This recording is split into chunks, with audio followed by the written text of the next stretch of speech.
नमस्कार। आज हम स्नातक तृतीय वर्ष में प्रथम प्रश्न पत्र आधुनिक हिंदी कविता में मैथिली शरण गुप्त द्वारा रचित यशोधरा काव्य के काव्यांश को पढ़ेंगे।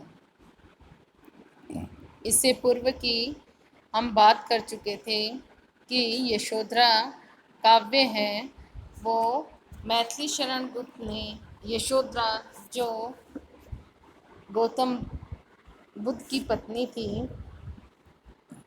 उनके त्याग और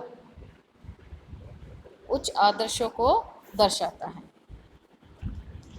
पूर्व में वह अपनी सखी से बात कर रही है कि मेरे पति सिद्धि के लिए तो गए, लेकिन वे मुझे बता के जाते तो मैं गौरव का अनुभव करती, मुझे खुशी होती, लेकिन वो मुझे रात को सोया हुआ छोड़ के गए हैं, इसलिए मेरे हृदय में वेदना की उत्पत्ति हुई है। मुझे इस बात का दुख है कि वो इस तरह गए, बल्कि मुझे बताकर नहीं गए। इसी क्रम में आगे वह कहती है अपनी सखी से, नयन उन्हें निष्ठुर कहते, पर इनसे जो आंसू बहते, सदैव हृदय वे कैसे सहते, गए तरस ही खाते, सखी वे मुझसे कहकर जाते। आगे यशोधरा अपनी सखी से कह रही है कि नयन उन्हें, मेरे जो नेत्र हैं वह उन्हें निष्ठुर कह रहे हैं। क्यों? क्योंकि उनको इन आँखों पर दया नहीं आई कि ये आँखें उनकी दृष्टि के बिना कैसे रहेंगी।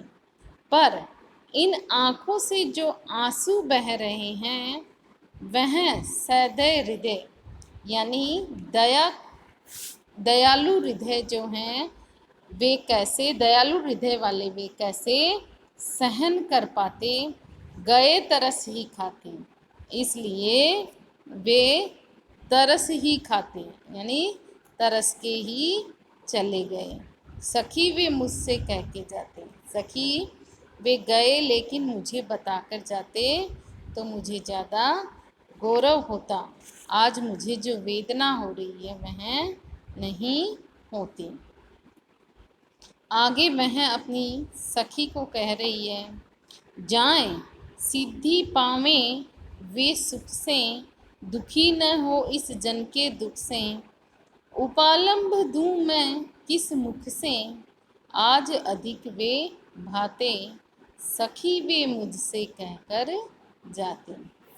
यशोधरा अपनी सखी से अपनी बात कहती हुई वीर व्यथा से पीड़ित अपने मनोभाव को प्रस्तुत करती है। यशोधरा वेदनापूर्वक कह रही है कि हे सखी, जाएं यानी प्रियतम भले ही चले जाएं और सिद्धि पावे वे सुख से, यानी सुख से यानी आसानी से, उनको सिद्धि की प्राप्ति भी आसानी से हो, दुखी न हो इस जन के दुख से, और वे दुखी न हो यानी उनको दुख नहीं हो किससे, इस जन के यानी मेरे दुख से उनको दुख की अनुभूति न हो, मेरी व्यथाओं से वो अपने मार्ग से विचलित नहीं हो, ऐसा मैं चाहती हूँ।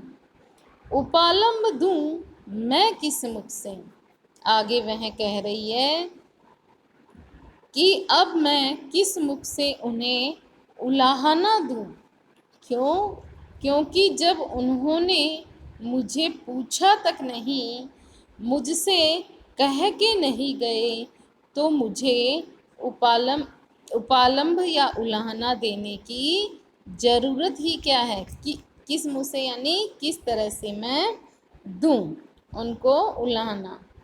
आज अधिक वे भाते, अगर वे मुझसे पूछ के जाते तो वो मुझे आज अधिक अच्छे लगते, चाहे वे मुझसे दूर रहते लेकिन मुझे यह गर्व अनुभव होता कि उन्होंने मुझ पे विश्वास किया, मुझे इस तरह चोरी चोरी छोड़ के नहीं गए, बल्कि मुझसे कह कर गए। मैं भी उस गौरव को अनुभव करती तो मैं उनको और अधिक पसंद करती, वो मुझे और अधिक अच्छे लगते।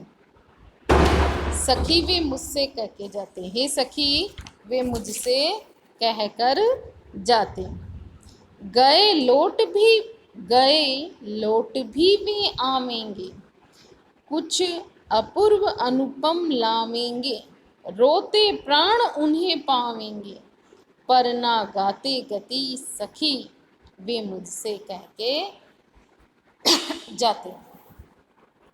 आगे यशोधरा कह रही है कि गए हैं मेरे स्वामी, सिद्धि प्राप्ति हेतु गए हैं, लौट भी वे आएंगे, और सिद्धि प्राप्त करके पुनः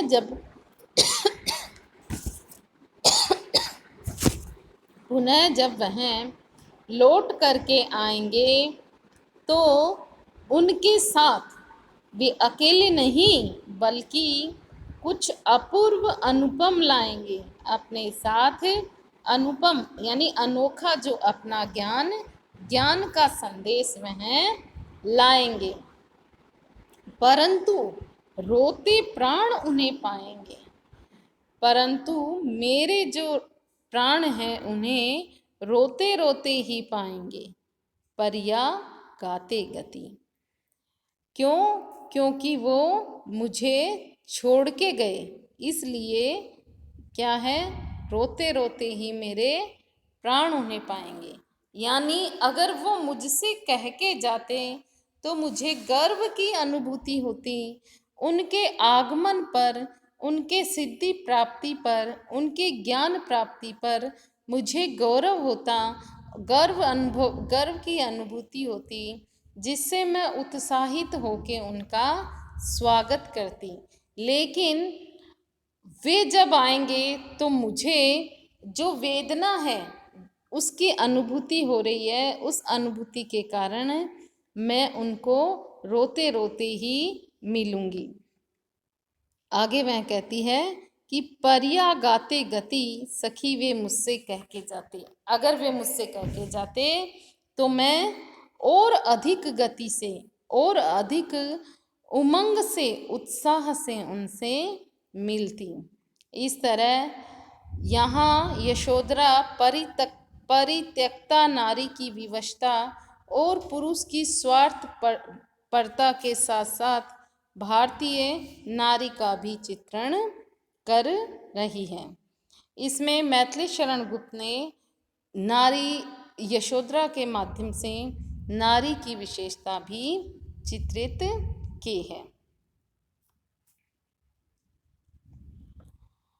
प्रियतम तुम श्रुति पथ से आए, तुम्हें हृदय में रखकर मैंने अधर कपाट लगाए, मेरा हास विलास किंतु क्या भाग्य तुम्हें रख पाए, दृष्टि मार्ग से निकल गए ये तुम रसमय मन भाए। प्रियतम तुम श्रुति पथ से आए, यशोधरा क्या कहे और कब रहो कहीं भी छाए, मेरे ये निश्वास व्यर्थ यदि तुमको खींच न लाए। प्रियतम तुम श्रुति पथ से आए।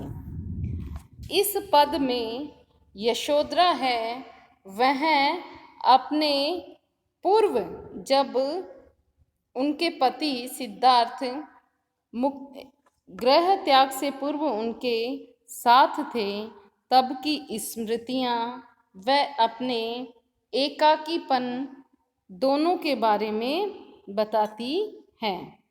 यहाँ कह रही है कि प्रियतम यशोधरा पूर्व की अनुभूतियों को याद करते हुए कह रही है कि प्रियतम तुम श्रुति पथ से आए, कि हे प्रियतम तुम मेरे हृदय में श्रुति पथ यानी श्रुति का अर्थ होता है कान, श्रवण कानों के माध्यम से सुनने के मार्ग से तुम मेरे हृदय में आए।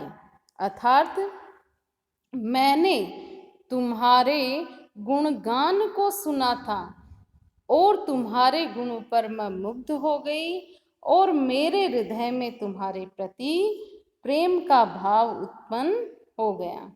तुम्हें हृदय में रख के और मैंने तुम्हें श्रवण के मार्ग से अपने हृदय प्रदेश में उतारकर अधर कपाट यानी होठ रूपी किवाड़ों को बंद कर लिया, मेरे होठों को बंद कर लिया।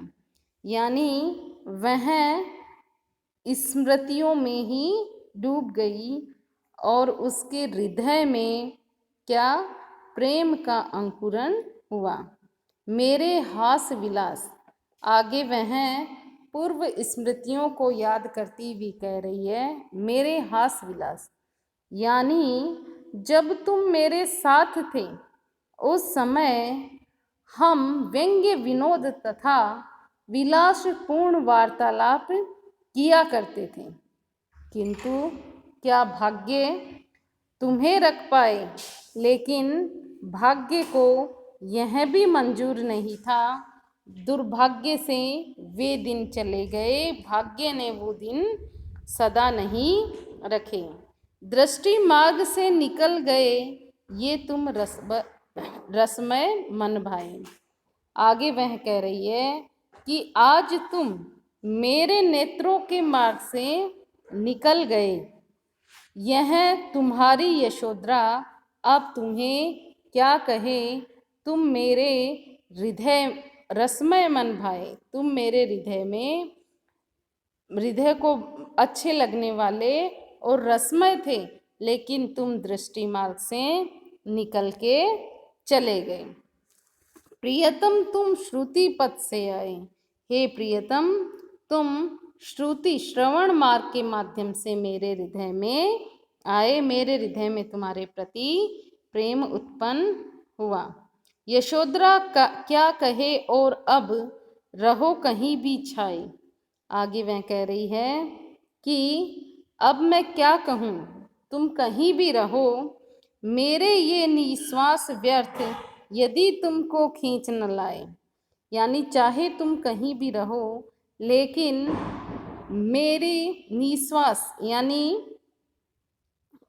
निश्वास केवल तब तक व्यर्थ ही रहेंगे जब तक ये तुम्हें मेरी ओर आकृष्ट नहीं कर सकेंगे। अर्थात वह ये कह रही है कि मुझे पूर्ण विश्वास है कि मेरे जो विरह तप्त आहें हैं उसके प्रियतम के हृदय पर अवश्य प्रभाव डालेंगी और वे एक दिन अवश्य मेरे पास आएंगे, तब उनका आगमन अतीव आनंद देगा। प्रियतम तुम श्रुति पथ से आए, हे प्रियतम तुम श्रवण मार्ग से मेरे हृदय में आए। यहाँ मैथिली शरण गुप्त ने भारतीय नारी के पतिव्रता रूप की सुंदर अभिव्यक्ति यशोधरा के माध्यम से की है। प्रस्तुत पद्यांश में रूपक, काव्यलिंग, अनुप्रास आदि अलंकारों का चित्रण भी हुआ है, प्रयोग हुआ है। इस तरह यशोधरा काव्यांश के माध्यम से मैथिली शरण गुप्त ने भारतीय नारी का चित्रण किया है। धन्यवाद।